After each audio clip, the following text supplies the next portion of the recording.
शुरू। देश इस समय कोरोना वायरस के संकट से जूझ रहा है।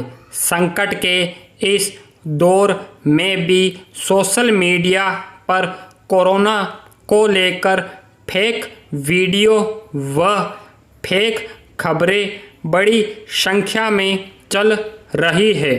हम सबके पास सोशल मीडिया के माध्यम से रोजाना कोरोना के बारे में अनगिनत खबरें और वीडियो आते हैं।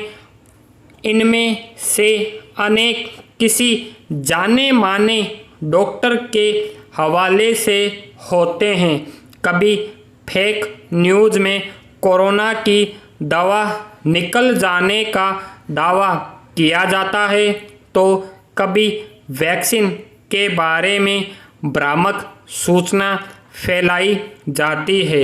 आम आदमी के लिए यह अंतर कर पाना बेहद कठिन होता है कि कौन सी खबर सच है और कौन सी फेक।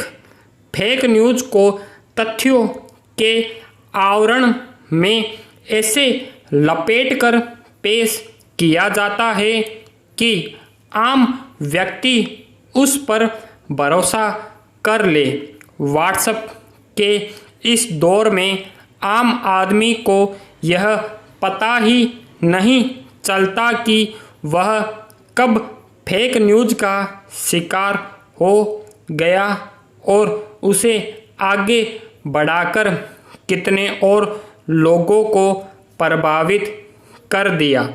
कुछ समय पहले राष्ट्रीय प्रेस दिवस के मौके पर केंद्रीय सूचना प्रसारण मंत्री प्रकाश जावड़ेकर ने कहा था कि फेक न्यूज़ सबसे बड़ी समस्या है और इस पर अंकुश लगाने के तरीकों पर चर्चा करनी चाहिए। यह सच है कि मौजूदा दौर की सबसे बड़ी चुनौती फेक न्यूज़ है। सच्ची खबर को तो लोगों तक पहुंचने में समय लगता है, लेकिन फेक न्यूज़ के तो जैसे पंख लगे होते हैं, जंगल में आग की तरह फैलती है और समाज में भ्रम और तनाव भी पैदा कर देती है। सोशल मीडिया की खबरों के साथ सबसे बड़ा खतरा यह भी रहता है कि इसके लिए कौन जिम्मेदार है, उसका पता लगाना मुश्किल काम है।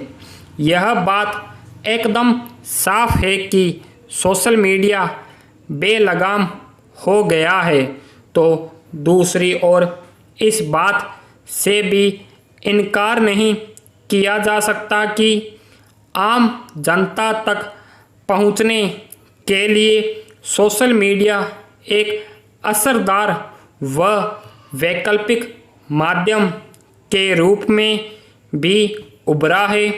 राजनीतिक, सामाजिक संगठन और आमजन इसका भरपूर लाभ उठा रहे हैं, लेकिन कई बार वे भी फेक न्यूज़ का शिकार हो जाते हैं।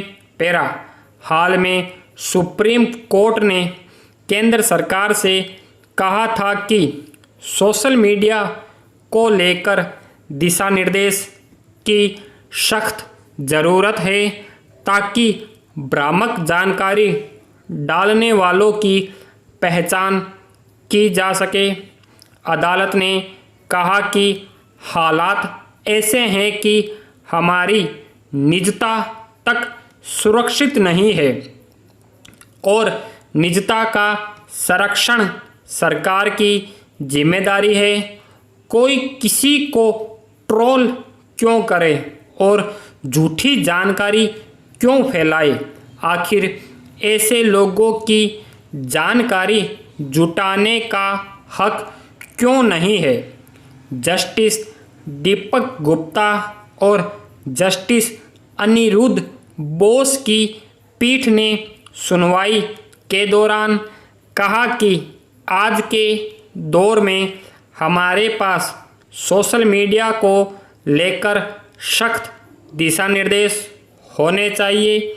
सुप्रीम कोर्ट ने पूछा कि आखिर किसी उपयोगकर्ता को सेवा प्रदाता से ये पूछने का हक क्यों नहीं है कि मैसेज कहाँ से शुरू हुआ है।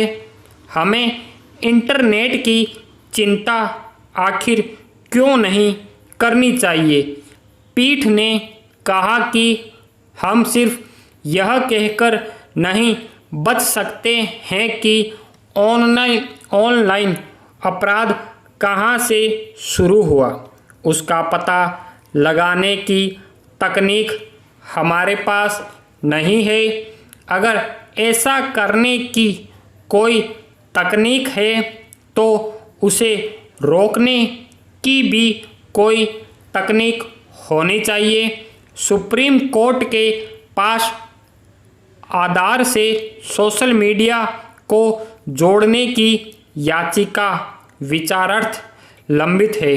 ऐसी याचिकाएं बॉम्बे, मध्य प्रदेश और मद्रास हाई कोर्ट में लंबित थी, जिन्हें सुप्रीम कोर्ट स्थानांतरित कर दिया गया है। इसके पहले बॉम्बे हाई कोर्ट ने एक याचिका की सुनवाई के दौरान कहा था कि अभिव्यक्ति की आज़ादी का इस्तेमाल दो धार्मिक समुदायों के बीच नफरत का बीज बोने के लिए नहीं होना चाहिए। खास तौर पर फेसबुक, ट्विटर जैसे सोशल मीडिया पर पोस्ट करते समय इसका ज़रूर ख्याल रखा जाना चाहिए। पीठ ने कहा था कि भारत जैसे धर्मनिरपेक्ष देश में लोगों को यह महसूस होना चाहिए कि वे अन्य धर्मों के लोगों के साथ शांति से रह सकते हैं। लोग बोलने की आज़ादी व अभिव्यक्ति की स्वतंत्रता का इस्तेमाल अनुशासित होकर करें। खास तौर से सोशल मीडिया में पोस्ट करते समय इसका ध्यान जरूर रखें।